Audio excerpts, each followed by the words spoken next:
You're about to watch one of the most disturbing scams in modern America. Daycares with no children, classrooms with no toys, and learning centers that somehow pulled in millions in taxpayer money while sitting completely empty. This isn't one bad actor, it's part of what investigators now call industrial-scale fraud, where people learn to turn programs meant for poor kids and working parents into personal cash machines. From viral YouTube investigations to FBI raids and billion-dollar estimates of stolen funds, this story will change how you look at government help and who's really helping whom. Before we dive in, if you care about deep dive breakdowns of scams, corruption, and how systems really work behind the headlines, hit that subscribe button and turn on notifications so you don't miss the next investigation. It takes a long time to research, write, and edit these stories, and your subscription, like, and comment genuinely help this kind of content reach more people and keep it going. If you've ever used childcare, if you've ever paid taxes, or if you've ever wondered where the money actually goes when politicians say it's for the children, stick around to the very end, because the most shocking part of the story isn't just how the fraud worked, but who ends up paying the price when it's exposed. A daycare with no children, a bright, colorful sign promising quality learning, misspelled hanging over a silent parking lot. Inside, empty rooms, unused toys, no laughter, no parents dropping off toddlers before work, and yet on state paper, this place has supposedly cared for dozens of children every day, collecting millions in taxpayer-funded childcare subsidies. That image, captured and pushed into the national spotlight by an online investigator, became the symbol of what some officials are now calling industrial-scale fraud in Minnesota's childcare system. A fraud so large that federal authorities say over $1 billion may have been siphoned off by people who figured out how to turn America's compassion for children into a personal money printing machine. It begins, as these stories often do, with good intentions and government money. The Child Care Assistance Program, CCAP, exists for a simple reason. In a rich country, parents should be able to work without wondering whether their kids are safe. The program pays licensed daycare centers and home-based childcare providers on behalf of low-income families, helping cover the cost of care so parents can hold jobs, go to school, or just keep the lights on. The money flows from taxpayers to the state to approved childcare providers. On paper, it is one of those quiet, unglamorous systems that keeps life possible for people who live paycheck to paycheck. But systems like this run on trust. The state trusts that if a daycare provider submits a claim saying, "I watched this many kids for this many hours," is true. Inspectors exist, paperwork exists, but no government agency can stand in every classroom, count every child, and match every name to a live, breathing kid 5 days a week. When billions of dollars move quickly, trust is not a courtesy, it is the foundation. And that foundation is exactly what some people decided to attack. At first, the signs were small. Complaints from parents who drove past sites that were supposed to be bustling with children and saw empty parking lots instead. Inspectors who showed up without warning and found no kids in care, or no staff on site, or records that didn't match reality. A center that claimed to serve dozens of children on paper but couldn't produce a single parent at short notice. A pattern of violations that kept appearing on the same names and the same addresses. Then came the moment when everything snapped into focus for the public. A YouTuber named Nick Shirley, frustrated by rumors of ghost daycares, decided to see for himself what was going on. He started visiting childcare centers that, according to public records, were receiving astonishing amounts of state money. He expected at least to find kids, playgrounds, vans, staff, the everyday chaos of childcare.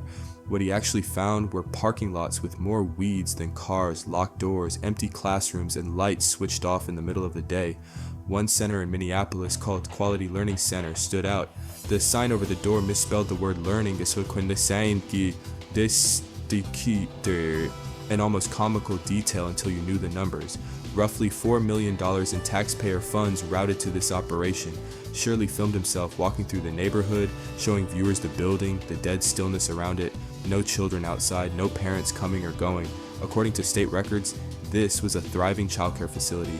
According to the evidence in front of his camera, this was a daycare without kids. He knocked. Staff appeared but refused to let him in or answer questions about how the money was being used. When he dug deeper, he found a history of violations. Nearly 100 separate issues flagged by authorities in recent years, including failing to keep proper attendance and record keeping for the children they supposedly served. And yet the payments kept coming. Those videos went viral. Clips of empty hallways and locked doors spread across social media. Thousands of people who had never heard the term CCAP suddenly wanted to know why a daycare with no children had received millions. Outrage grew, politicians took notice, reporters started making their own visits. The question changed from "is there fraud?" to "how big is this?" It turned out the answer was bigger than almost anyone imagined. Federal authorities had already been watching Minnesota because of another scandal, a massive pandemic-era food program called Feeding Our Future. The idea had been similar in spirit to childcare assistance. Make sure kids got free meals when schools were closed, especially in low-income communities. What actually happened, prosecutors later alleged, was that dozens of people invented fake meal sites, fake rosters of children, and fake invoices. They claimed to be feeding thousands of kids who never existed, and in return they received hundreds of millions of dollars in federal funds. In March 2025, the founder of Feeding Our Future, Amy Bach, was convicted in federal court of conspiracy and bribery, one of dozens of defendants swept up in a fraud scheme that prosecutors say stole as much as $250 million just from that one program. By the end of 2025, courts had ordered some defendants to repay tens of millions of dollars, and one man alone was ordered to pay nearly $48 million in restitution and sent to prison. The Feeding Our Future scandal had already shocked Minnesota, but what investigators and journalists began to uncover with childcare programs suggested that the food case might have been more symptom than anomaly. It looked less like a one-off crime and more like part of a pattern, a group of people, sometimes overlapping, who had figured out that in the rush to spend public money on vulnerable children, oversight was far too weak. Law enforcement officials started using a particular phrase, industrial-scale fraud. Not a single crooked operator, not a one-time scam, a system, multiple schemes, multiple programs, childcare assistance, autism therapy, nutrition programs, different acronyms, different forms, same basic method, claim to serve kids, submit paperwork, collect money. The kids themselves were often invisible. One of the most disturbing patterns emerged in the world of autism and behavioral therapy. In September 2025, federal prosecutors announced charges in a scheme involving supposed autism treatment centers in Minnesota. The allegation was straightforward and chilling. Operators billed Medicaid and other programs for intensive therapy services for autistic children, claiming highly trained staff were working one-on-one with vulnerable kids. In reality, according to prosecutors, many of the staff were teenagers with little training, and in some cases the kids were barely seen at all. Yet the billing continued and the money flowed. Investigators would later say that by the time they added up the numbers, from fake meal sites, from ghost daycare centers, from sham autism programs, they were looking at over $1 billion in suspected fraud. $1 billion in funds that had been meant for hungry children, working parents, and disabled kids needing therapy. That number hung in the air like a gut punch. The FBI Director Kash Patel admitted publicly that the scale was extraordinary. He announced that the Bureau had surged more personnel into Minnesota to assist with unraveling the schemes, comparing the effort to tackling organized crime. This wasn't a couple of people skimming off the top. It was, as one law enforcement official put it, a fraud industry built around gaming government programs designed for children. The politics followed quickly. Minnesota's Governor Tim Walz had already been dragged into national conversations because of Feeding Our Future. Critics argued that the fraud had flourished under his watch, pointing out that warnings and internal audits had raised alarms long before the FBI raid that finally shut the food program down. Now, with viral videos of empty daycare centers and headlines about Somali daycare fraud circulating on conservative media, Walz found himself in the crosshairs again. One clip showed House Majority Whip Tom Emmer standing outside the Quality Learning Center, the same daycare with no kids that Shirley had exposed. Emmer held up documents showing millions paid out and demanded to know how such a place could have passed as a legitimate childcare provider for years. He sent letters to state agencies and to Walz's office accusing them of turning a blind eye to fraud. Across cable news, the storyline hardened. Democrats eager to spend had sacrificed oversight, and the result was $1 billion siphoning of taxpayer funds. Walz pushed back. In press conferences and interviews, he insisted that his administration had worked to shut down fraud, not tolerate it. He said the state had hired outside auditors, strengthened compliance, and supported aggressive prosecutions. He reminded reporters that many of the frauds began during the COVID emergency, when federal rules explicitly encouraged rapid distribution of aid, often warning states not to slow things down with too much paperwork. The philosophy at the time had been, better to risk some waste than to let children go hungry or families lose childcare. He admitted mistakes, at least in broad terms. "The buck stops with me," he said, speaking of the failures in oversight. but he also accused his critics of weaponizing isolated examples and feeding xenophobic narratives, especially as some right-wing voices focused heavily on Somali-run childcare businesses, painting an entire immigrant community with the brush of fraud. That accusation was not entirely unfounded. Certain commentators seized on the fact that a number of the implicated daycare centers were owned by Somali Americans. They started talking not about fraud rings, but about Somali daycare fraud, as though ethnicity were the key variable. Some even suggested, without evidence, that refugee resettlement itself had created a class of people determined to loot American welfare programs. The FBI director addressed those insinuations directly. He confirmed that investigators were pursuing specific individuals and organizations, not entire communities, and warned against racializing the case. Fraud, he emphasized, was a crime of opportunity, and the people they were investigating were those who had abused specific programs, not everyone who shared their background. Still, the political narrative was hard to contain. In an America already polarized over immigration, the images of empty centers in Somali neighborhoods poured gasoline on an already burning fire. While politicians argued on camera and pundits carved narratives out of outrage, the mechanics of the fraud schemes came into clearer focus. Here's how one version typically worked. First, someone would set up a legal entity, a nonprofit, a limited liability company, or a corporation with a friendly, benevolent name: Bright Futures Learning, Quality Learning Center, Little Stars Childcare. They would apply for the appropriate licenses to operate as a childcare provider, or a meal sponsor, or an autism therapy provider. On paper, everything looked legitimate. Next, they would sign up for state or federal programs. For childcare, that meant being approved to receive CCAP subsidies on behalf of low-income families. For food programs, that meant registering as a feeding site for children. For autism services, that meant being able to bill Medicaid for intensive therapy. They would provide rosters, lists of children supposedly enrolled, often with names that could not easily be verified. In some cases, they recruited real families, offering them small cash kickbacks to sign paperwork saying their children attended or received services even when they did not. Once inside the system, the money machine turned on. Every month they submitted claims. This many kids for this many hours, this many meals served at this many sites, this many hours of therapy at these reimbursement rates, and the government paid, sometimes tens of thousands of dollars, sometimes hundreds of thousands, in a few extreme cases, millions. To an overloaded bureaucrat, the paperwork looked plausible. The numbers matched what a busy childcare operation might bill. The invoices matched the forms. The signatures were in the right places. Site visits were scheduled in advance, giving operators time to stage what prosecutors later described as Potemkin daycares and Potemkin feeding sites. Rooms temporarily filled with kids and snacks before everyone went home and the building went quiet again. Meanwhile, the money that was supposed to cover real costs, teacher salaries, food, rent, was flowing elsewhere. Investigators found luxury cars, suburban mansions, trips, cash withdrawals, and transfers to relatives overseas. In the Feeding Our Future case, some defendants used funds to buy property in Kenya and Turkey, far from Minnesota's winter snow. In other frauds, money went into shell companies and layered accounts, the classic signs of an attempt to launder illicit gains. The human cost of all this was in some ways quieter than a dramatic collapse like FTX. There was no single crash day, no massive customers locked out of their accounts. The damage here was diffuse and slow burning. Every fraudulent dollar paid to a fake center was a dollar that did not go to a real daycare struggling to pay staff. Every false claim for autism therapy crowded out resources in a system where children sit on waiting lists for months, hoping for the help they need to communicate or cope at school.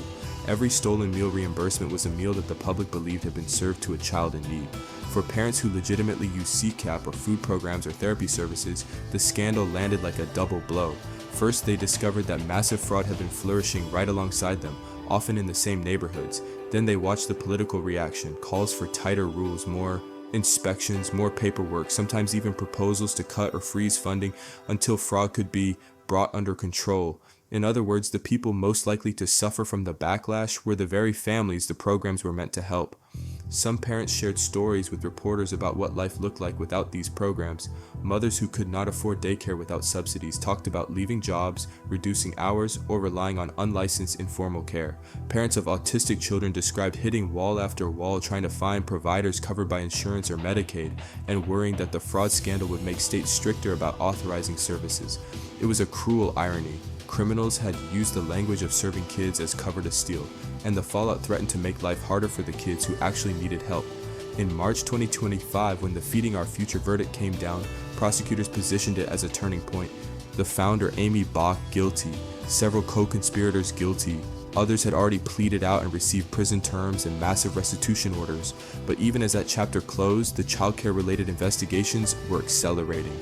By December 2025, the FBI publicly confirmed it had more than one scheme under active investigation in Minnesota, and that early estimates of the total fraud, roughly $1 billion across programs, might prove conservative once every case was counted.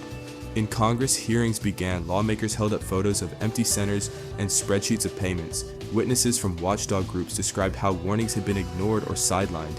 One described Minnesota's situation as a case study in what happens when oversight is treated as a nuisance instead of a duty. Some lawmakers, particularly from the president's party, emphasized that fraud was a bipartisan problem and that similar patterns had appeared in other states' pandemic aid programs. Others focused relentlessly on Minnesota, on Walz, and on tying the story to a broader narrative of wasteful government. Walz, for his part, tried to walk a narrow line in public. He had to acknowledge failure without admitting negligence. He pointed to steps his administration had taken, bringing in external auditors, shutting down suspect centers, giving state investigators more authority, but he couldn't escape the question that the viral videos had burned into the public mind. How could a daycare with no children pocket millions of dollars for years without somebody in power asking hard questions? It is one thing to talk about paperwork, audits, and systemic vulnerabilities. It is another to imagine the individual choices behind them. Somewhere at the beginning of every fraud is a moment where someone sits at a kitchen table or in the back office of a strip mall storefront and decides to lie, to write down a number of children that never walk through the door, to sign a name under a declaration that they know is false, to look at money meant for children and decide that should be mine. That decision is where the story of the fraud begins, but it is not where the story has to end. As the investigations have expanded, dozens of people connected to the various schemes in Minnesota have already been convicted or pleaded guilty. Some have received years in federal prison, others have cooperated with prosecutors, trading testimony for lighter sentences. Court documents describe them in stark terms: participants in a conspiracy to defraud federal and state programs. Yet the deeper question, the one that hovers around every hearing and every press conference, is one of trust. When people see a video of a silent daycare supposedly filled with invisible children, when they hear numbers like $1 billion in fraud, something inside them shifts. They begin to wonder not just how did this happen, but what else is out there. They start to suspect that every program might be riddled with trickery, that every nonprofit might be a scam, that every dollar aimed at helping someone vulnerable is just bait for the next grifter. That cynicism is its own kind of damage. It corrodes the public will to fund safety nets. It makes voters more willing to accept blanket cuts or harsh rules that punish everyone, including innocent providers, just to make sure no one steals again.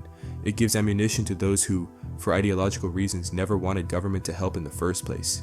The fight in Minnesota, then, is not only about chasing down the people who created fake nurseries and phantom kids. It is about whether a modern society can run large-scale systems of care without handing fraudsters a blank check.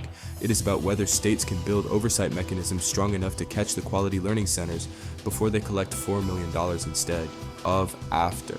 It is about whether parents who need help can look at these scandals and still believe that somewhere in the machinery the system will show up for them and their children. In a quiet office surrounded by binders full of case files, an investigator might flip through photographs of empty classrooms and think about the children who should have been there, the toddlers who might have had a safe place to play, the autistic kids who should have gotten real therapy instead of sham sessions, the families who did everything right, filled out the forms, trusted the programs, and who now watch politicians argue over whether the whole thing should be torn down. In another room, federal agents interview a daycare owner who signed the papers.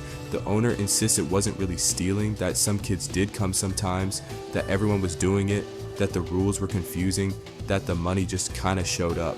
But on the desk between them sits a printout from a bank, deposits in the hundreds of thousands, withdrawals for luxury goods, transfers to relatives overseas. Numbers do not have opinions. They just sit there, silent, adding up to the truth. And somewhere in Minnesota, a real daycare opens its doors at dawn. Children spill in, bundled in coats, clutching stuffed animals. Teachers wipe noses, pour milk, lead circle time. The director fills out the same forms that fraudsters use, documents every child's attendance, submits claims that, this time, match the reality in her classrooms. She has seen the videos too. She knows that every scandal makes her job harder. that every case of fraud will be used as an argument against programs that keep her lights on and her staff paid. Yet she keeps going because behind all the headlines and hearings, the core fact remains. Parents need childcare, kids need to eat, disabled children need therapy. Someone has to build systems big enough to meet those needs, and someone has to guard those systems from the people who look at a sign that says childcare assistance and see nothing but an open safe. In the end, the story of fake nurseries and stolen tax dollars is not just a tale about Minnesota or one governor or one viral video. It is a story about how fragile trust is when money moves faster than scrutiny, and about what happens when public compassion is treated as a loophole to exploit.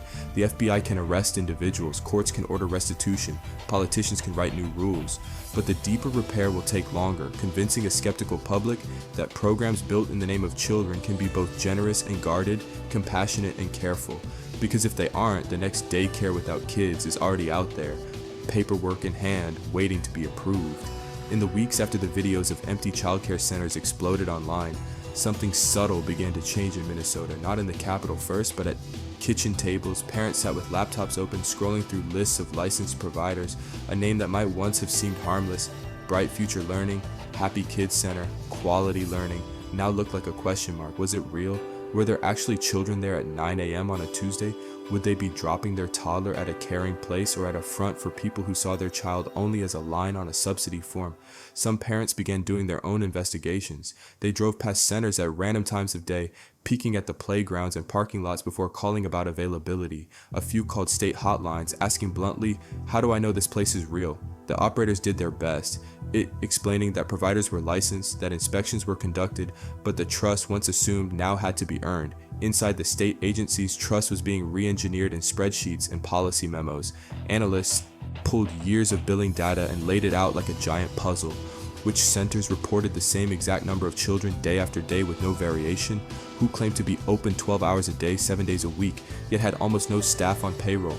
Which addresses kept showing up in multiple programs, childcare, food, therapy, with overlapping owners and suspiciously similar rosters of children? Patterns emerged. Some centers billed at the absolute maximum allowable hours for nearly all listed kids, as if every family dropped off their child at dawn and picked them up at closing every single day. Some places claimed to serve far more children than the physical space could reasonably hold. There were providers that had been on conditional status for years, racking up violation after violation, but still drawing funds because no one had pulled the plug decisively enough. Investigators, now backed by a flood of political will, began showing up unannounced, where once inspections were often scheduled days in advance, giving providers time to tidy up. Now teams arrived at random. They counted children, they checked IDs, they compared the kids on site to the names on the subsidy claims. They looked for lesson plans, sign-in sheets, communication with parents. In legitimate centers, the process was a nuisance, but survivable. In the fraudulent ones, panic set in. Some operators began to fold under the pressure before formal charges ever landed. Licenses were surrendered, doors were locked. A few quietly left the state, hoping to disappear before an indictment came. Others lawyered up and refused to answer questions, insisting that paperwork mistakes were being twisted into crimes. In one strip mall office, a woman who had been listed as director of a childcare center sat across from investigators and told them, in a barely audible voice, that she had never actually seen half of the children whose names appeared on her subsidy forms. Man higher up the chain, she said, had provided the lists each month. Her job was to sign. She thought it was just how it worked. Now, with the weight of federal fraud statutes bearing down, she realized that every swoop of her pen had been a step into a crime she didn't fully understand. Further up that chain, in a larger house on the edge of town, the same investigators asked a different man why his bank accounts matched the center's payments almost line for line. Money came in from the state, then out to his personal accounts, to luxury car dealers, to wire transfers overseas. He talked about consulting fees, about admin charges, it's about helping the community. On the table, the printed bank statements told a simpler story. The state paid the daycare paid him. As more cases were built, the public mood swung between fury and fatigue. On talk radio, callers demanded that every welfare-related program be shut down and restarted from scratch. On social media, users posted side-by-side images. On one side, a screenshot of millions in payments to obviously sham operations. On the other, news stories about underfunded schools and long waits for children's mental health services. "We're told there's no money," one post read, but somehow there was money for this. But there were also quieter voices, childcare workers, mostly women, some immigrants themselves, wrote op-eds and spoke at community meetings. They reminded people that the average pay for real daycare staff was barely enough to cover rent, that many centers ran on razor-thin margins, and that every scandal made their jobs less secure as politicians talked about cracking down without promising to stabilize funding. They didn't defend the fraudsters, they pleaded not to be lumped in with them. In one church basement, a meeting of Somali parents and community leaders stretched late into the night. They'd watched their neighborhoods become shorthand for fraud and national coverage. Headlines and commentators talked about Somali daycares as if the ethnicity was the problem, not the crime. Now they were debating how to respond. An older man stood and spoke with quiet anger. He talked about arriving in Minnesota as a refugee, about trusting that in America law and fairness mattered. He said the people who had stolen from children had not only broken the law, they had handed bigots a weapon against every honest Somali business owner in the state. "They stole from us twice," he said, "once from our children and once from our name." Younger community members pushed for visibility. They proposed publishing their own list of Somali-run childcare providers that welcomed surprise visits, that posted photos of daily activities, that collaborated with parents. "We can't wait for the state to sort this out," one woman said. "We have to show people what real care looks like." At the Capitol, lawmakers, stung by the word industrial scale attached to fraud in their state, began threading the needle between anger and overreaction. Some introduced bills to increase background checks, to require real-time attendance tracking systems that would log when each subsidized child arrived and left, tied to parent pins or cards. Others wanted stricter rules about ownership disclosure, to prevent the same person from opening multiple centers under different names or from quietly shifting control to relatives after a license got flagged. Staff at agencies warned that every new layer of compliance would require more workers and better technology. Otherwise, the rules would exist only on paper. There were serious debates over data. Could the state publicly list what it was paying each provider per month? Could it show flags for centers under investigation without violating due process? Transparency advocates argued that if parents and journalists had been able to see in real time that a small center was collecting hundreds of thousands of dollars with no visible children, the scandal would have been cut short. Others worried that public lists would produce instant trial by internet, with legitimate providers hounded by suspicion every time a figure seemed high to someone who didn't understand the context. Inside the governor's office, staff pored over draft talking points. They knew that any statement had to do three things at once: admit institutional failure, promise reform, and insist that the answer was better oversight, not abandoning the programs altogether. The governor had already said, "I take responsibility," but words absent structural change were starting to sound hollow to a public that had seen too many apologies attached to the phrase "lessons learned." Somewhere amid all of this, a low-income mother woke up at 5 in the morning.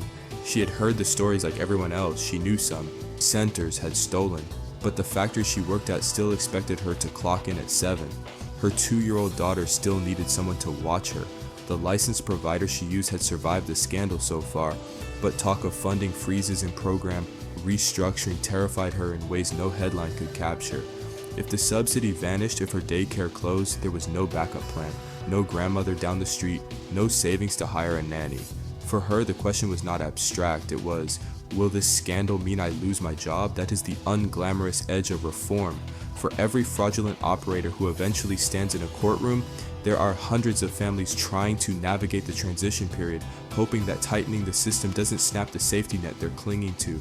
In federal courtrooms, though, the narrative stayed sharp and simple. Prosecutors walked to juries through photos of empty centers and charts of money flows. They brought in parents who testified that their children had never set foot in the places that supposedly cared for them.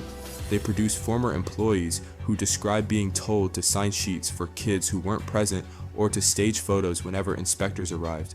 They showed texts and emails where conspirators joked about free government money and compared notes on how to keep the grift going without triggering audits. Defense attorneys tried different strategies. Some argued that their clients were confused by rapidly changing rules during the pandemic, that what prosecutors called fraud was really error and chaos. Others leaned on cultural misunderstandings, suggesting that practices like cash sharing within extended families were being misinterpreted as embezzlement. A few went on the offensive, accusing the state of scapegoating small, minority-owned businesses for broader systemic mismanagement. But as verdict after verdict came down, the shape of the truth hardened. Yes, pandemic rush and bureaucratic weakness had paved the road. Yes, oversight had failed, but someone still chose to drive truckloads of stolen money down that road. Juries, confronted with the evidence, responded with a word that cut through excuses: guilty. Beyond Minnesota, other states watched uneasily. They began to comb their own childcare assistance and youth program data, looking for the telltale signs: sudden spikes in billing, clusters of providers tied to the same mailing address, unrealistically high enrollment numbers. Some quietly opened their own investigations, terrified that if they didn't, the next viral video of a fake nursery would have their state seal in the corner of the screen. The federal government too faced a dilemma. Programs like childcare subsidies, nutrition assistance, and Medicaid-funded therapies are run through a patchwork of state agencies, each with its own databases and oversight capacity. The fraud in Minnesota had shown that clever operators could exploit those gaps, moving faster than audits and taking advantage of emergency rules designed for speed. The question now is whether Washington would respond by tightening national standards or by pushing responsibility and blame downward. Amid all of this, the original video of the empty daycare remained online, still racking up views. People went back to it not because it contained new facts, but because of the feeling it captured. That eerie quiet, that building pretending to be something it wasn't. It became, in a way, the opening shot of a story that was still unfolding, a story not just about thieves and bureaucrats, but about what it means for a country to care for its children through large, impersonal systems. In time, the names of the individual scammers would fade from memory for most people. Their sentences would be served, their assets seized, their stories archived in legal databases. What would remain is the precedent that it is possible to uncover such schemes, to prosecute them, and to force a reckoning in the systems they exploit. Whether that reckoning leads to smarter, sturdier forms of help, or to fear, paralysis, and abandonment of those in need, depends on the choices yet to be made. New rules will be written, new databases will be built, new inspectors will be hired or not, and somewhere, a person considering whether to file a fake claim to invent a fake class of toddlers will look at the length of the prison terms handed down in cases like these and weigh the risk differently. In the space between those decisions, both criminal and political, lies the true ending of this story. An ending that will be written not in headlines, but in whether the next generation of children, especially the poorest and most vulnerable, find real care waiting for them when their parents have to go to work. And that's where things stand for now. Fake nurseries, ghost children on paper, and more. And then, $1 billion in suspected fraud have forced an entire state to confront how easy it was to steal from programs built on trust. Investigators can file charges, politicians can hold hearings, but the real question is whether any of this will actually lead to safer systems for the parents and kids who still rely on them every single day. If you found this breakdown useful, do 3 things before you go. First, subscribe and turn on the bell so you don't miss the next deep dive. Second, drop a comment with what shocked you most or what you think needs to change to stop this happening again. Third, share this video with one person who still thinks fraud like this is no big deal. Thanks for watching all the way through.